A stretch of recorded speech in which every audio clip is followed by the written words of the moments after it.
¿Qué tal, señores? Bienvenidos una semana más a nuestras Cortes. Tiempo para repasar la actualidad parlamentaria, pero también para recordar algunas de las leyes e iniciativas aprobadas a lo largo de esta legislatura en las Cortes de Castilla y León. Además, nos trasladaremos a Villalar de los Comuneros, donde han comenzado los preparativos para la celebración del Día de Villalar. Y les mostraremos la última publicación de la Fundación Villalar, Semana Santa en Castilla y León. Antes, recordamos otro de nuestros contenidos en el sumario. En la última legislatura se ha aprobado la primera ley cuyo origen es una iniciativa legislativa popular. Se trata de la Ley de Apoyo a la Mujer Embarazada. Repasamos su funcionamiento en los 2 años desde que viera la luz. Disueltas las Cortes, el órgano de gobierno del Parlamento Autonómico es la Diputación Permanente. Les mostramos cuál es su composición y sus funciones. Todo está preparado en la Campa de Villalar para celebrar el próximo día 23 el Día de Castilla y León, un dispositivo especial para recibir a los cerca de 30.000 visitantes que se esperan. Ahora sí, comenzamos nuestras Cortes.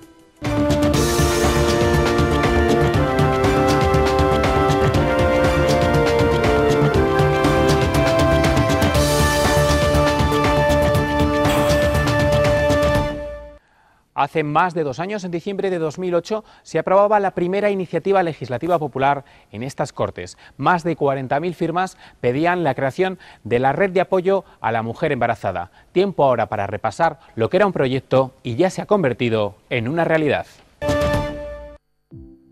10 de diciembre de 2008. Sus señorías aprueban la Ley de Apoyo a la Mujer Embarazada. Se trata de la primera iniciativa legislativa popular que surge en la comunidad con el apoyo de 40.626 firmas. La mujer no es libre. O sea, la mujer en esos momentos, con casi 100.000 abortos anuales en España, desde que estaba la ley aquella del 85, iban 1 millón de abortos, la mujer no ha sido libre, no tiene otra puerta más que el aborto. Entonces dice, vamos a probar si abriendo otras puertas la mujer escoja la libertad de la mujer, no decir no ir contra el aborto, pero no se trata de ella de ir o no ir contra el aborto, se trata de darle a la mujer puertas donde llamar y que ella haga lo que quiera. Lo cierto es que asustaba un poco todo el trabajo que había que hacer, porque había que hablar con el obispo para que aprobara la iniciativa, enviara una carta pastoral a todas las iglesias, había que hablar con colegios, conventos, asociaciones de vecinos. Hoy, 2 años después, una red solidaria de apoyo y asesoramiento ayuda a la mujer a superar el conflicto ante un embarazo imprevisto. Este es el caso de Rocío. Tras 2 años de lucha contra un cáncer de lengua, su mundo se puso al revés cuando descubrió que estaba embarazada. Me detectaron el embarazo después de un cáncer y, claro, al ser sometida a quimio y radio, pues mi embarazo corría peligro y tenía miedo que el feto estuviera mal. Buscaba una solución, una ayuda, un consejo, también en el caso de aborto. Fue entonces cuando encontró a Red Madre. Y me enteré que había esta asociación, acudí a ellas y la verdad es que me han ayudado en todos los sentidos, a nivel psicológico, acompañándome a muchos sitios de pruebas. Encontré en ellas un apoyo más familiar, como una hermana, un familiar muy cercano, un apoyo en todos los aspectos. Tras meses de lucha, Rocío asegura que fue su mejor opción. Yo recalcaría que si ahora mismo me volvería a pasar lo que me pasó para tener este tipo de recompensa, lo volvería a hacer una y muchas veces. Hoy, tras un mes del nacimiento de su hijo, disfruta de los paseos en compañía de su pareja. Muchas son las leyes que se han aprobado esta legislatura. De hecho, hablamos de la legislatura con más actividad parlamentaria. Tiempo para repasar lo que han sido estos 4 años en las Cortes de Castilla y León con el portavoz adjunto del Partido Popular, Juan José Sanz Vittorio, y la portavoz socialista, Ana Redondo. ¿Qué ha significado para usted su paso por las Cortes de Castilla y León? Fundamentalmente y por encima de todo, una gran oportunidad para trabajar por tu gente, por aquellos en los que crees, por un proyecto de comunidad como es Castilla y León. Yo creo que como persona yo he aprendido a entender, a interpretar la realidad desde tantos ángulos y desde tantos puntos de vista, que lo difícil es llegar a una decisión que favorezca el interés general, el interés de todos. ¿Qué balance legislativo hace de estos 4 años? Yo creo que es un balance tremendamente positivo.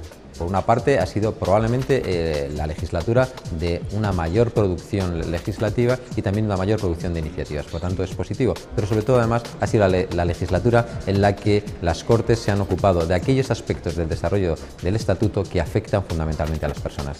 Bueno, yo creo que hay claroscuros, hay luces y sombras, hemos avanzado en muchas cuestiones importantes, sobre todo las que tienen que ver con derechos de los ciudadanos.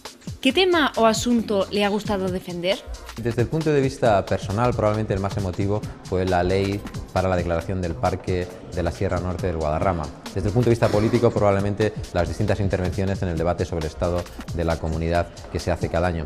Y desde el punto de vista del hecho diferencial, probablemente fue una intervención en la que yo no tenía que intervenir, no tenía los elementos para defenderla y por unas circunstancias personales faltó un compañero y tuve que salir en ese momento casi sin saber de qué iba la proposición no de ley y tuve que defenderla y creo que no quedó mal. Me ha gustado especialmente el participar y además en primera persona en los debates de política general con el presidente Herrera, en esos debates que suponen el balance de toda la legislatura, en qué medida hemos colaborado y hemos ayudado a los ciudadanos a mejorar su calidad de vida. ¿Qué retos quedan pendientes para la próxima legislatura? En primer lugar, seguir trabajando por la recuperación económica. En segundo lugar, seguir garantizando la cohesión social en Castilla y León. Y en tercer lugar, seguir construyendo comunidad, seguir haciendo Castilla y León. Todo ello en beneficio de la mejora de los servicios, de la calidad de vida de los ciudadanos de esta tierra. Tenemos que construir comunidad, tenemos que contar más en España, tenemos que contar más en Europa y solamente se puede hacer mejorando la calidad de vida, mejorando la situación demográfica y creciendo en todo lo que supone servicios a los ciudadanos. Disueltas las Cortes, la Diputación Permanente es el órgano de gestionar las Cortes de Castilla y León hasta que se forme la nueva Asamblea el 14 de junio. Vamos a repasar y conocer mejor qué es y cuáles son las funciones de este órgano. La Diputación Permanente estará formada por el presidente de las Cortes, los miembros de la mesa y los procuradores que designen los grupos parlamentarios. Será convocada por el presidente de iniciativa propia a petición de 2 grupos parlamentarios o de una quinta parte de los miembros de la Cámara o también a petición de la Junta de Castilla y León. Corresponde a la Diputación Permanente velar por los poderes de la Cámara, desde la terminación del mandato parlamentario, en los periodos de vacaciones parlamentarias, en los casos de disolución o expiración del mandato parlamentario.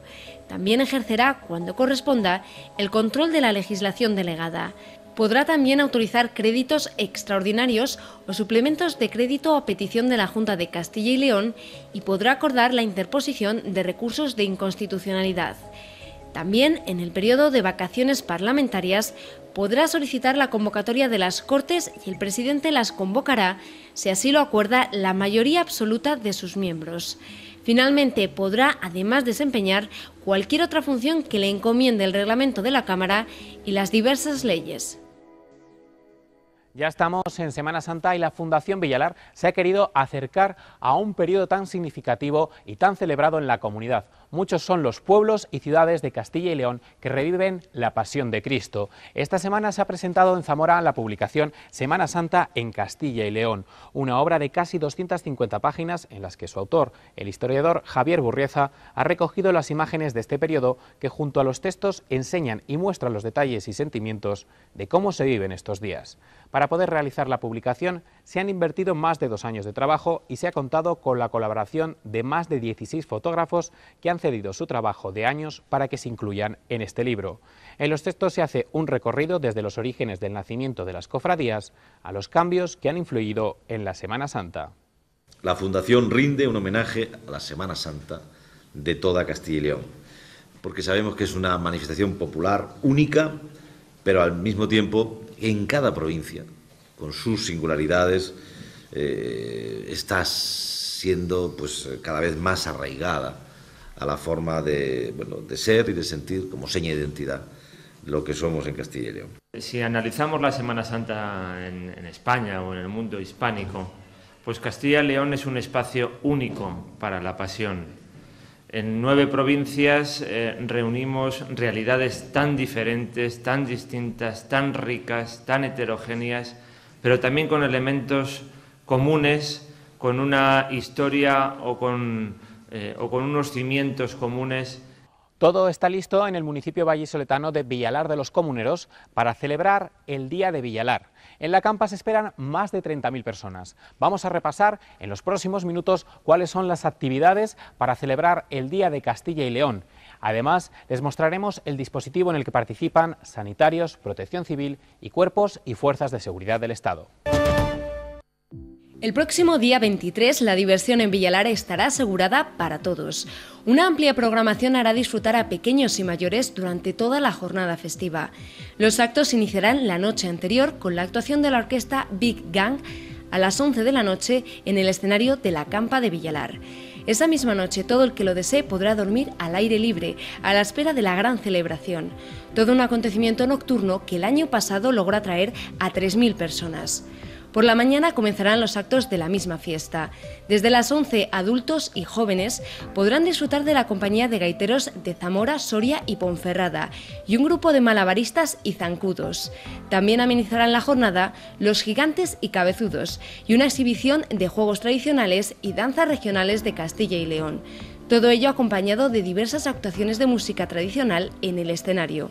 A lo largo de toda la mañana, el monolito acogerá diversas ofrendas conmemorativas de la batalla que dio origen a nuestra fiesta. A las 13 horas tendrá lugar, como cada año, la tradicional lectura del manifiesto, un documento que cada festividad elaboran partidos políticos, organizaciones sindicales y agrarias, entre otros. Se trata del acto central del día. Posteriormente, los innumerables puestos de comida y bebida repondrán las fuerzas de todo aquel que lo desee. Con la tarde entrada, los más pequeños podrán hacer un alto en el camino y disfrutar de las innumerables atracciones próximas a la campa. Los más mayores tendrán a su disposición un mercadillo repleto de productos tradicionales. La Fundación Villalar pondrá a la venta algunas de sus publicaciones fundamentales: Los Comuneros, la obra homenaje a Julio Valdeón, y para los más pequeños, las guías didácticas. Como colofón a la fiesta, el Teatro de Calle, que estará todo el día animando las calles del municipio vallisoletano, ofrecerá un espectáculo que revivirá el ajusticiamiento de Bravo, Padilla y Maldonado.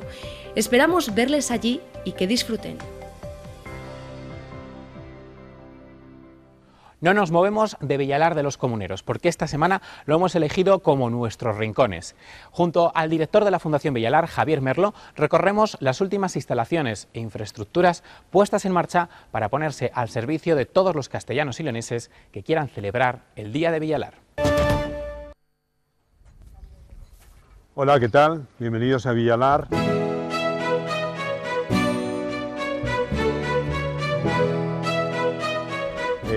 Queda pocos días para que llegue el 23 de abril, la fiesta de la comunidad, y bueno, pues ya han empezado todos los preparativos. Si me acompañáis podemos empezar a verlo.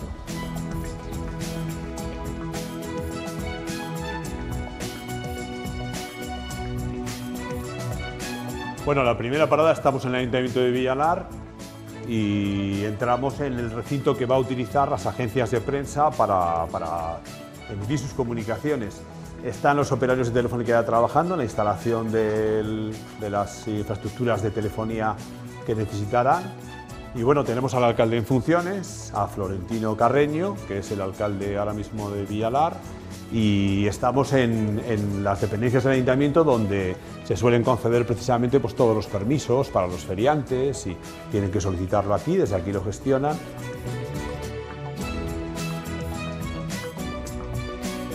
Bueno, estamos ahora ya en la campa, donde se celebra propiamente la fiesta y bueno, pues como decía antes, hay ya un montón de gente trabajando. Por ejemplo, esta compañía es la encargada de la electricidad, de la electrificación de la campa.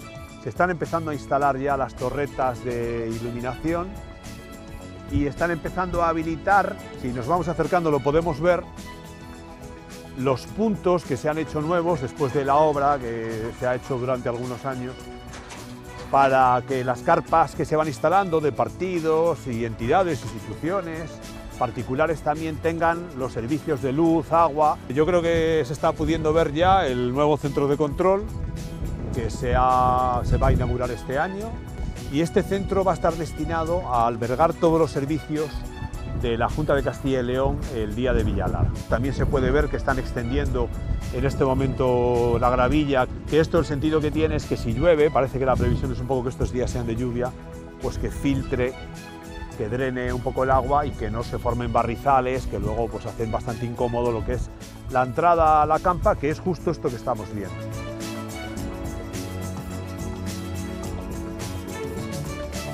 Bueno, entramos ahora en el centro de control y el primer espacio que nos encontramos es el de la cocina-comedor. Aquí en sucesivos turnos, pues ese día pues van a comer, van a descansar, pues creo que entre 35 y 50 personas. Luego un poco más adelante tenemos el dormitorio colectivo porque los voluntarios de Protección Civil van a pernoctar en el centro durante la semana anterior y también algunos de los días posteriores. Accedemos a esta zona que son los servicios, las duchas. Aquí están los arquitectos escondiéndose y verificando, bueno, pues que la obra finalice correctamente. Como veis, quedan pocos remates. Esta es una zona destinada al almacén. Aquí va a estar el material, todo el material que van a utilizar los de Protección Civil. Y bueno, pues tiene una conexión directa con el espacio que comentábamos antes, que es esta plataforma desde la que tienen acceso directo desde la carretera para todos sus vehículos y ambulancias, etc. Bueno, creo que habéis visto todo lo que se está haciendo y la cantidad de gente que hay trabajando, preparando el 23 de abril, el Día de la Fiesta de la Comunidad de Castilla y León. Espero que os haya resultado interesante este reportaje y solo me queda invitaros a todos los castellanos y leoneses a que acudáis el 23 de abril a esta que es pues una de las principales señas de identidad de Castilla y León. Hasta luego. Hasta luego.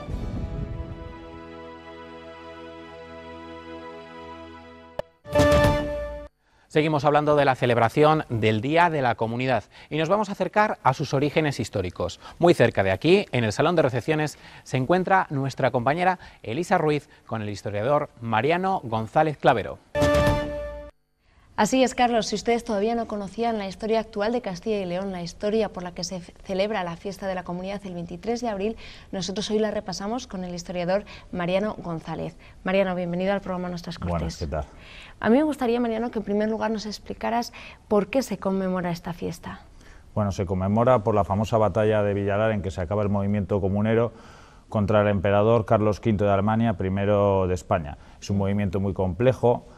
Estamos hablando del siglo XVI y se toma mucho tiempo después, estamos hablando ya de la transición española, 1975-76, como un hito en la formación de lo que va a ser nuestra comunidad autónoma de Castilla y León, como un primer levantamiento contra el centralismo. El denostado en aquella época centralismo madrileño, pues esa revuelta se vio como un intento castellano de acabar con el sometimiento a reyes, a un poder central. Entonces es un símbolo de una derrota. No es la única comunidad que celebramos una derrota, por ejemplo Cataluña celebra la Diada, que también es una derrota, que a veces es un hecho que es curioso conmemorar derrotas, pero no es la única comunidad que lo celebra así, con una derrota. ¿Por qué se conmemora ese 23 de abril y no quizá otra fecha, un 13 de abril, un 14, un 15? Bueno, es un debate muy amplio el que hubo sobre conmemorar esta fecha. Se tomó precisamente el movimiento comunero como esa rebelión, ya digo, contra el poder central. Tenemos que contextualizarlo con la época de la transición española. Veníamos de una dictadura de 40 años basada en el centralismo. En el centralismo se tomaban las decisiones, casi todas las decisiones desde Madrid, y había un sentimiento en determinadas comunidades de España mucho mayor que en otras, de que había que acabar con eso, que las decisiones tenían que ser más cercanas al ciudadano. Entre otras cosas, ya hay que pensar que en el País Vasco, Cataluña, había un sentimiento nacionalista, pero no solo eso, se pensaba que no se podían tomar todas las decisiones desde Madrid, que había que crear una especie de Estado regional, Estado federal, que ya había habido varios proyectos en la historia de España, por ejemplo en la Primera República, y se pensó en esa fecha como símbolo de rebelión de Castilla, que desde entonces nunca se ha vuelto a levantar, que decía el poeta. ¿Cuándo surge la primera festividad? Porque hubo al principio conatos de festividad que fueron disueltos. ¿Cuándo se celebra la primera? La primera celebración no oficial es en 1976, ya había muerto Franco, empezaban las libertades, pero empezaban. Es decir, todavía era un momento, como su nombre indica, de transición. El primer Villalar se celebró en 1976, por unas decenas de personas, cientos de personas como máximo, pero muy significativas, intelectuales, futuros políticos, gente significativa. Finalmente, al principio estuvo organizado, se dio permiso, pero finalmente se disolvió. Ya te digo, son tiempos revueltos y finalmente fue disuelto. Ya en 1977, poco antes ya de las primeras elecciones generales libres en España, en 1977, sí que se celebra ya por las fuerzas políticas, por diversas fuerzas políticas. No oficialmente, no existe ni Castilla y León, ni la Junta de Castilla y León, ni el Consejo General de Castilla y León futuro. Se celebró por las fuerzas políticas en el 77 y en el 78. A partir del 79 ya se celebra de forma oficial por el Consejo General de Castilla y León, que era el órgano preautonómico, el que va a dar lugar a la futura Comunidad Autónoma de Castilla y León. Entonces, hay un periodo de transición en que al principio son las fuerzas políticas de forma más o menos autónoma, hasta que ya se organiza oficialmente en el 79. ¿Estas fuerzas políticas fueron las que eligieron ese 23 de abril? Sí, fueron las fuerzas políticas. En principio es muy polémico, hubo bastantes polémicas con esta fecha. Hemos hablado de por qué se eligió esta fecha, pues pudo haber otras. Hay gente que hablaba de la unificación definitiva de Castilla y León con Fernando III el Santo, se podía haber elegido esa fecha, u otras muchas de nuestra amplia historia. Sin embargo, finalmente, esto en un principio fue un poco, el puntal fueron los partidos de izquierda, después se fueron sumando otros partidos, como por ejemplo la UCD, muy importante, la UCD de Suárez de aquella época, pero en principio sí que costó hacer un consenso respecto a los partidos, y mucho más ese consenso resultó tardío con el tema del problema territorial. Siempre en determinadas provincias tipo León, esta celebración nunca ha sido muy bien vista, y en aquella época no se sentía muchas veces como propio lo que es la celebración de Villalar. Los partidos políticos, ¿de qué forma, desde que empezaron hasta ahora, hasta la actualidad, de qué manera se han implicado en esa celebración? Bueno, lo que es la celebración de Villalar se han ido implicando, sobre todo, ya dijimos, las fuerzas de izquierdas de un primer momento, a la que se fueron sumando la UCD hasta hacerla de forma oficial. Una cosa es la celebración de todas formas del día regional, que es Villalar, y otra es la celebración en la Campa de Villalar. Como fiesta regional, todos los partidos parlamentarios, por decirlo así, se implican desde el primer momento. Otra cosa es el problema de la Campa de Villalar. La Campa de Villalar siempre fue muy reivindicativa. Los años 80 hubo bastantes incidentes, lo que ya fue a finales de los 70, 79, 80, y en la época de los 80 hubo determinados incidentes, a veces de tipo bastante violenta, que dieron a esa festividad un aire un poco no oficial. Había un Villalar oficial, llegó en los tiempos de Aznar a haber un Villalar oficial que se celebraba en diversas capitales de provincia, y después un Villalar no oficial, más festivo, más reivindicativo en lo que es la Campa de Villalar, hasta llegar a los tiempos actuales en que ya Villalar oficial y Villalar popular, por decirlo así, han quedado fundidos en lo que es la propia Campa. ¿De qué manera la autonomía, porque al principio eran los propios partidos políticos quienes reivindicaron esa fiesta, de qué manera cuando Castilla y León pasó a ser autonomía reivindicó esa fiesta? La fiesta, al principio, como bien dices, fue un hecho reivindicativo. Al principio no había autonomía, pues los primeros Villalar reivindicaban esa autonomía de Castilla y León, hasta que llega, que es una de las más tardías, es un larguísimo periodo el que lleva a nuestra autonomía hasta 1983. Hasta ese momento es una reivindicación de esa autonomía. Cuando se pone en funcionamiento la autonomía es una reivindicación de los nuevos techos competenciales y de los problemas que tiene Castilla y León hasta la actualidad. Entonces siempre ha sido una fiesta reivindicativa. Es el momento en el que el manifiesto de Villalar famoso hace lo que es una puntualización de los aspectos que Castilla y León quiere mejorar con respecto al resto de España. En esos actos reivindicativos, ¿el sentimiento sigue siendo ahora mismo el mismo? ¿Se ve ese sentimiento autonomista, el sentimiento castellano y leonés? Sentimiento regionalista. Quien observe la evolución se verá que sí que se ha progresado. Es decir, quien haya visto los primeros sentimientos, al principio, por ejemplo, esta era una región muy centralista, pese a que los partidos reivindicaban la descentralización, por decirlo así, la autonomía. Las encuestas de la época, estamos hablando de los años 70, la mayoría de la gente era centralista.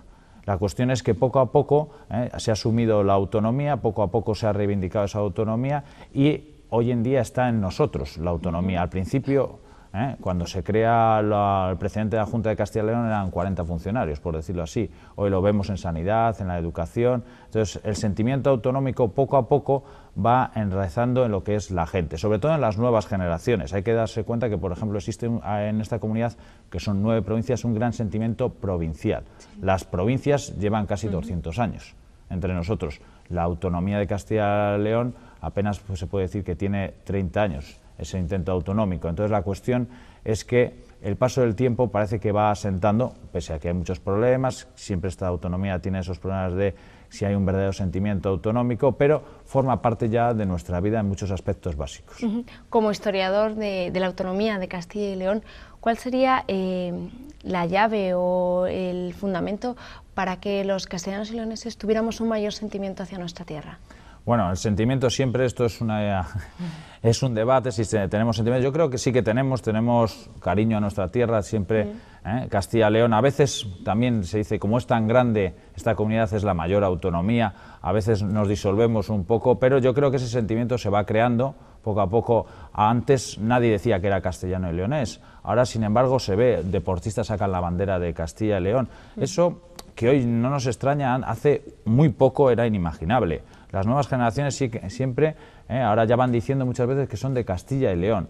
Entonces ese sentimiento sí que va asentando. Yo creo que también es cuestión de paciencia y cuestión de ver si es útil. Yo creo que la autonomía en realidad sí que es útil, pese a todos sus problemas, pese a la duplicidad, ahora que estamos a veces hablando de un nuevo centralismo, de determinadas cuestiones que no funcionan, pero esta autonomía se hizo para servir al ciudadano. Mientras sirva al ciudadano, mientras sirva bien, yo creo que sí que habrá ese sentimiento y cada vez se tendrá una mayor conciencia regional. Pues Mariano, muchas gracias por habernos acercado un poquito más la historia y feliz día de Villalar. Muchas gracias a vosotros. Hasta aquí nuestro tiempo. Nosotros regresamos la semana que viene con toda la actualidad parlamentaria y también con todo lo que haya dado de sí la celebración del Día de Castilla y León. Si tienen vacaciones, disfruten de la Semana Santa.